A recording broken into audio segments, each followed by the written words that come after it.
Alright, so this photo got me all sorts of thinking. You see Michael, he's standing right there on the porch with seemingly being an axe.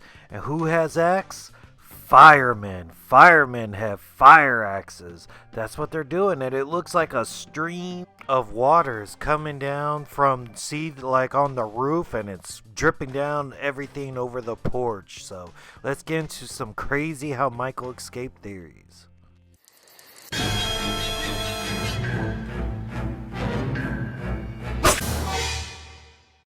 Hey, I'm Brian, Slasher in Suits. What's going on, dudes? Alright, so this can't be the end of Michael, just burn up trapped in a basement. But you know who saves people from fires? Firefighters. It's a trap. Goodbye, Michael.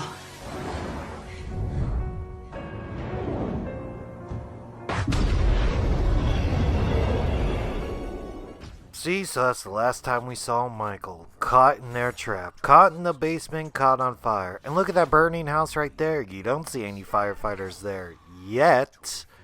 But that doesn't mean they're not going to be showing up. And if you look behind like that Instagram sort of video package thing that they give, there's a couple of clues that there is firefighters on this scene.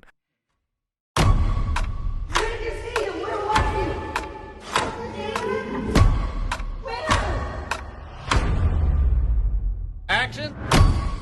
See, right there at first, you're like, well, maybe they're just filming stuff and being safe with all those, like, water hoses. But, firefighter hoses. That's right. They're actually filming like fire crews actually there. But, again, maybe the film crew just has, like, fire consultants on set or fire crew. Yeah, I guess. Alright, that theory doesn't hold water, but they're probably being safe, but those could be fire hoses. You don't know.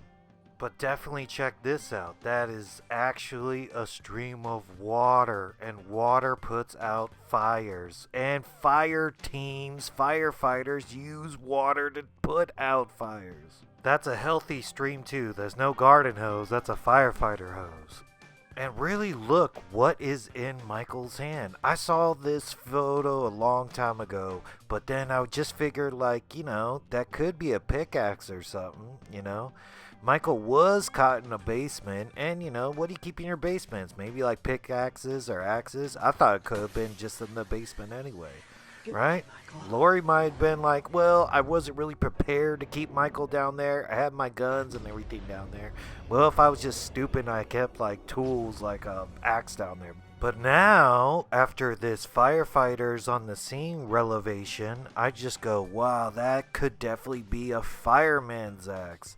So firefighter must have came in and tried to bust him out and save him, right? But how they know to get into that flaming inferno of a house, right? Well, I got another theory about that.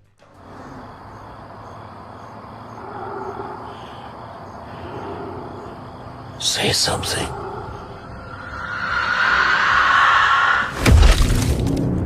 So they made it such a point that it drove Dr. Sartain crazy that Michael Myers didn't speak for 40 years or something, right? It drove him so crazy he killed the sheriff. But what if that is like the progression of the story? Like Michael can speak and he breaks his silence to call the police and tell them, hey, I'm down here locked in a basement. Come and get me. Right? Michael's been locked up forever. Who even knows if he knows how to use a phone, right? But they even made a point that he's aware. He's functional. He's not retarded, Mentally challenged, I mean. But, it's sort of like he finally breaks his science, so he only speaks when he absolutely needs to, like calling the fire department for help. But it's not really the most evilest thing in the world that Michael Myers has to, ask for help, right? Here you go. Maybe it's a trick on the fire department, and he does say something evil like, hey, help me. My sister Judith is caught in the basement, and the house is on fire. You gotta come right away. And that would be very ironic. Like in the earlier movie, Dr. Sartain, it drove him crazy that he wanted Michael to say something, and he thought he would say something like, did he say Judith? So, you know, he barely missed out on Michael speaking only about like a couple hours before getting his head smashed in. Michael breaking his silence would be pretty cool to me. I don't know. Or it's sort of like, you know, just humanizes him a little bit more. It's almost like just seeing his face another time, you know? It's sort of like an unmasking, like an unrevealing, like, oh, I didn't know you could do that. And it's not just something stupid like dies or whatever. It's showing something smart like, hey, I'm trying to manipulate the firefighters to get out of here.